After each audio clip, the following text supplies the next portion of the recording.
This is the quiet trap of overthinking. It feels productive, but it quietly steals your momentum. Overthinking convinces you that you're preparing. It whispers that you just need one more plan, one more piece of information, one more perfect strategy before you begin. But the truth is simpler and a little uncomfortable. Most of the time, overthinking is just fear wearing the mask of intelligence. The mind tries to protect you. It wants certainty before action. It wants guarantees before effort. But life has never worked that way.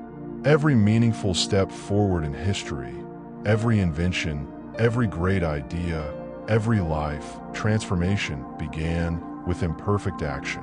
The ancient Stoic philosophers understood something powerful about this. They believed that clarity comes through action, not before it. We often assume we must think our way into confidence, but in reality, we act our way into it. Think about a child learning to walk. They don't sit down and analyze the mechanics of balance for weeks. They don't create a detailed walking strategy. They stand up, fall down, laugh, try again, fall again, and eventually something clicks. Movement creates learning. But somewhere along the way, as adults, we start believing that every step must be calculated. We become afraid of mistakes, afraid of judgment, afraid of wasting time. Ironically, that fear wastes far more time than action ever could. Overthinking creates a mental maze. You start at one thought, which leads to another possibility, which leads to another worry, which leads to another scenario. Soon you're trapped inside your own head, running simulations of a future that doesn't even exist yet. And the longer you stay in that maze, the harder it becomes to move. But here is a quiet truth that can change everything. Action does not require certainty. It only requires willingness. You don't need the perfect plan to begin. You only need a direction. Most people wait for motivation before they act. But motivation is a strange thing. It rarely shows up for people who are standing still. Motivation tends to visit those who are already moving, even if they started with hesitation. Imagine standing at the edge of cold water. The longer you stand there thinking about it, the colder it feels, the scarier. It seems the more reasons your brain invents to stay on the shore. But the moment you jump in, something surprising happens. Within seconds, your body adapts. Life works the same way. When you start moving, your mind begins to organize itself around momentum. Problems that once felt overwhelming suddenly shrink into manageable steps. This is why one of the most powerful mindset shifts is incredibly simple. Stop trying to solve the entire journey before taking the first step. Just take the smallest action possible. Write one paragraph. Send one message. Do 5 minutes of work. Read 2 pages. Take one small risk. Small actions are not small. They're seeds. Every massive achievement in life started as something tiny that someone chose to do today instead of tomorrow. The real danger of overthinking is not that it makes you confused. The real danger is that it convinces you that thinking is progress. But progress only happens in the real world, not inside endless mental loops. So here's a quiet challenge. Instead of asking yourself, what is the perfect decision? Ask a different question. What is the smallest step I can take right now? Because action has a magical quality. It breaks the spell of overthinking. And once the spell is broken, something beautiful begins to happen. You remember that life is meant to be lived forward, not endlessly rehearsed in your mind. Once you take that first step, something interesting begins to shift inside your mind. The fog starts to clear, not all at once, but slowly, almost quietly.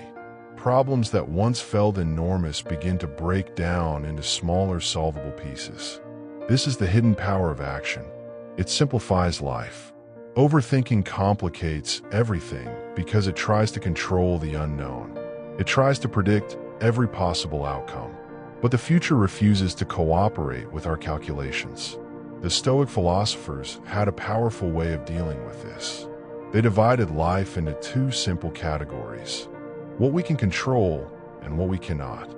Most overthinking lives in the second category.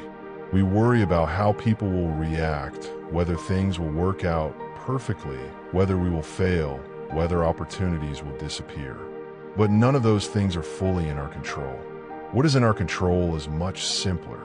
Our effort, our choices, our willingness to try. When you focus on those things, something liberating happens. The pressure drops. You stop trying to control the entire universe and instead focus on the next meaningful step. This is where a little curiosity can become your greatest ally. Instead of treating life like a test, where every decision must be perfect, treat it like an experiment. Experiments are not about being right. They are about discovering what happens. Suddenly failure stops looking like a disaster and starts looking like data. Maybe the project works. Maybe it doesn't. Maybe the idea grows into something big. Maybe it leads you somewhere unexpected. Either way, you gain experience, clarity, and momentum. And momentum is a powerful force. Once your life starts moving, your confidence grows naturally. Not because you magically eliminated fear, but because you prove to yourself that fear doesn't control you anymore. One small action becomes another. One decision becomes the next. Slowly, almost without noticing, you become someone who takes action instead of someone who waits for the perfect moment. And here's a funny truth about the perfect moment. It almost never arrives. The people we admire, the creators, innovators, builders, and dreamers of the world, were not people who waited for perfect clarity. They were people who acted while things were still uncertain. They treated life with both seriousness and playfulness. Seriousness because their dreams mattered. Playfulness because they understood that life is too unpredictable to approach with constant fear. That balance is powerful.